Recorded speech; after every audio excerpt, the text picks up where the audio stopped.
Okay, now we go to the large language model agent. Now, the large language model agent is designed to perform a specific task, which is to process natural language to be able to understand it, generate it, and interact in it.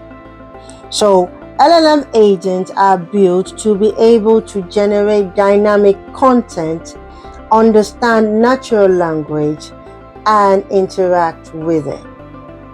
That's what they're built for. So they have one specific task. Okay, so they use large language models as their reasoning engine. So if we're going into the design of that, they're designed primarily for natural language. So don't forget that. So everything within the design of it is for natural language. And what does it do with natural language? It generates it, well, it understands it, and generates it, and then interacts with it. Okay, so let's go into the 4 components. Before that, I'd like to also say that I did mention in the beginning that if AI agent is a system, LLM agent is a function. Remember, I said LLM agents are built for a specific type of task. AI agents are built to be able to perform all types of tasks autonomously. So if AI agent is a system, LLM agent is a function in that system because it's a specific task on natural language within that system. So in the diagram that's on screen now, you would see an AI agent. I don't know why it sat like this, but you see it there, and then you see all its function, and then you see the LLM at the top. It's one of the tasks. When it requires using or performing any task on natural language, you use an LLM agent. So that's how they interact. Okay, so going to the design of an LLM agent. Just like the AI agent, it also has 4 components. I think I tried to make it 4 so it's uniform or consistent, right? Not all its 4 components are required by default, and I will explain. But let's start with the first component, LLM. LLM as a model is the brain of an LLM agent. So that's the first component in its design, the LLM.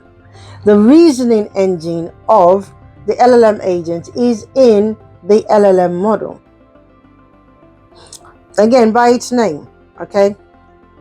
We can have an LLM agent without an LLM model in it, okay? So an LLM agent requires an LLM for its reasoning model. All right, so once you are able to understand that, you know you cannot build an LLM agent without the model. And the work of the model is for it to perform reasoning. Okay, so that's the reasoning engine of the LLM. The next component is prompt engineering. That is very key. You cannot get an LLM to reason without giving it information on what it needs to reason on.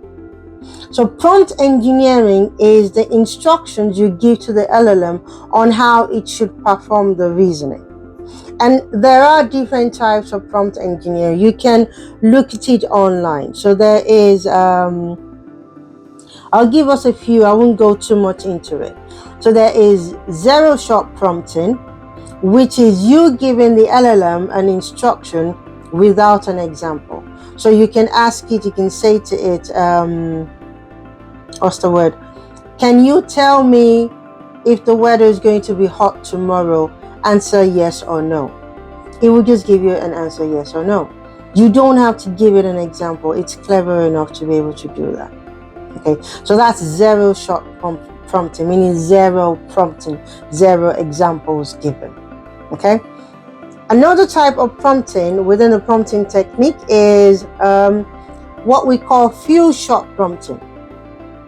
Now, I've always struggled with that because Sometimes it's several short prompting. There's a lot of examples we give to it. So few short prompting means we're giving it examples. Few examples or a lot of examples, but we call it few short prompting. So that is when you're giving it examples to follow, say, to better guide its reasoning. Say you give it a type of examples saying that, okay, I'm looking for an example. Write me an article on AI agents, for example, and then you go, an example of an answer to that question would follow this format. You tell me what an AI agent is, and you tell me how it's being used. Once you explain that way to an LLM, it then will provide the answer using your example question and answer that you've given to it. Now, I didn't give you an example, a good question and answer example at the minute, but that's what just came into my head. Just understand that few short prompting requires you giving it a similar question and a similar answer, and then it uses that in its reasoning to provide answers to your questions. Another type of prompt engineering that we have is chain of thought, where you give it a structure of how it should follow its own chain of thought. Another example, or another type of prompt engineering is what we call react prompting. This is where you teach it to reason and act. So you would have a structure of how it should think, it should reason, give it how the thought example. There's a structure to follow. I'm not going to go too much into it because that's beyond this episode or this video. But react prompting is another type of prompting. So prompt engineering, as you can see, there are quite a number of different types of prompting that you could give it, is very key to getting the LLM to reason and make a decision. Okay? Now, people have said, if we can get an LLM to reason through prompting, right, why do we need a reasoning LLM? Again, let's not go further than that. Reasoning LLMs are good for more complex tasks beyond standard prompting. Okay, as you can see, GPT, DeepSeek, and the likes have reasoning LLMs, right? They help you without you having to write a full React prompt or chain of thought prompt to guide your LLM. But if you still want to do normal, complex tasks, but not overly complex, using standard LLM, you can use prompt engineering, and you can use any of the React or chain of thought or few short prompting to do that. Okay, so that is another key component within the design of an LLM agent, prompt engineering. Now, another one I've added to it is tools. Tools use is a component, meaning the ability of the LLM agent to use a tool. It's key in the component design, not because LLMs can directly use tools. LLM can't directly use tools, but they can generate code that you can pass to a tool to use. For example, I built an AI tool that requires getting data from a database. So what my tool does is it takes the user query and converts it into an SQL code. Of course, I'll give it the schema of my database so it knows how to write the code. Then it outputs this SQL code that I can pass to my database to run the query. So that's how an LLM agent uses tool. So it can use tool to act as well. Okay, an AI agent acts differently. Okay, there's action, it executes its own action through other types of tools within it, which we will go to. But for an LLM, it doesn't use tools directly, but it can generate code or input for a certain tool that you may be using. Is that clear? All right, so the final one is what I call the memory simulation. That is a key component in LLM agent design. Now, LLMs cannot retain memory, so they can persist information. So they need a way to be able to use information or prior information to be able to answer your next question, right? So I did a design early last year on memory simulation. Now, in this image that is on screen, it's something I used to explain how the memory of an LLM operates. Okay, this was early last year before we got to agents, right? But it's useful for today. So in that, you would see that I have three types of memory that I've explained in there. So there is a stimulus memory, which is the user input. Now, LLMs are good for receiving information through an interface. So that's a user input. That user input, say, tell me if the weather tomorrow is going to be hot or not. That is information that forms part of his memory, but it's called the stimulus memory, right? Or I call it a stimulus memory. The other type of memory within an LLM agent is what I call prompt memory, also called short-term memory. Now, when you're talking in a chat bot, right, there is something called the chat history, which is the history of your conversation in that chat. Now, it is important to let the LLM know the history within the prompt, else it's just going to hallucinate or just say nonsense when you ask it a question. I'll give you an example. An example is, let's say I ask the LLM, tell me the top 5 destinations in the world today.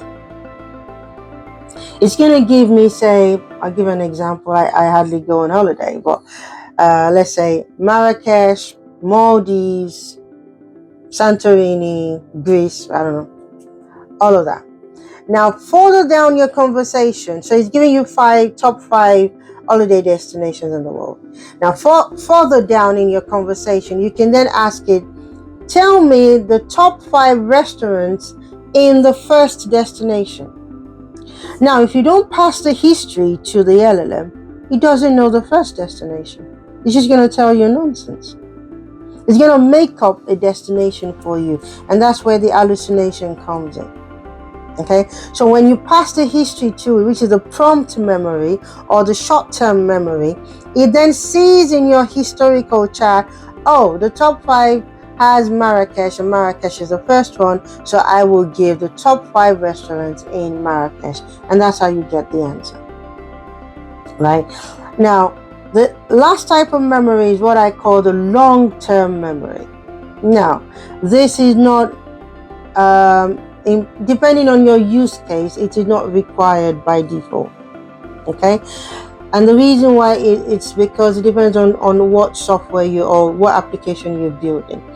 If your application is a domain-specific application, you can give it a long-term memory through what we call a RAG approach, which is retrieval augmented generation, where you pass a context-based data to the LLM to help it ground its understanding so it only answers from a domain-specific data set.